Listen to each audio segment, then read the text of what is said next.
Please দাদু, এই বিয়ে আমি করব না, কিছুতেই না। ইউনো আসবে দাদু, তুমি একটু অপেক্ষা করো প্লিজ দাদু। আমি ইউনোকে ছাড়া আর কাউকে বিয়ে করতে পারবো না, প্লিজ এমন করো না আমার সাথে, আমি মরে যাব। এইটুকু বলে তে কান্নায় ভেঙে পড়ে।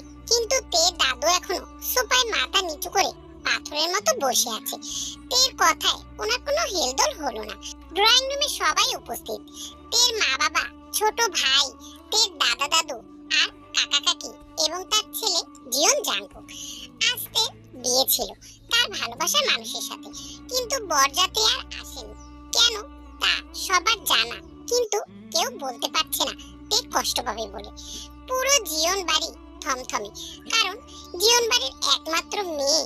তের বিয়ের দিন আজ রাত ৮টা বাজতে চললো, কিন্তু বরযাত্রী এখনো আসেনি। আশেপাশে কানাঘুষা সেই কখন থেকে শুরু, সবাই এই সেই কত কথা বলছে। আর তে নববধূর বেশে সেই দুপুর বেলা থেকে অপেক্ষা করছে তার ভালোবাসার মানুষটি কখন আসবে আর তাকে নিয়ে যাবে। কিন্তু আসেনি ইয়োনো, না এসেছে কোনো বার্তা তার জন্য। যদিও এসেছে ঠিকই, কিন্তু সেটা তে জানে না। সত্যি না জানিয়ে তাকে কিছুক্ষণ আগে বলা হয়েছে ইয়োনো নয়, বরং জাংকুককে তার বিয়ে করতে হবে। ইয়োনো বরযাত্রী নিয়ে আর আসবে না। এই কথা শুনেই তে তার দাদুর পা জড়িয়ে কাঁদছে আর উপরের কথাগুলো বলেছিল। তে বারবার একই কথা বলে যাচ্ছে। তে আবারও বলে উঠল, দাদু আমি অন্য কাউকে বিয়ে করতে পারবো না দাদু, আর একটু অপেক্ষা করো, ইউনো ঠিক আসবে, আমায় নিতে আসবে, প্লিজ দাদু একটু দয়া করো।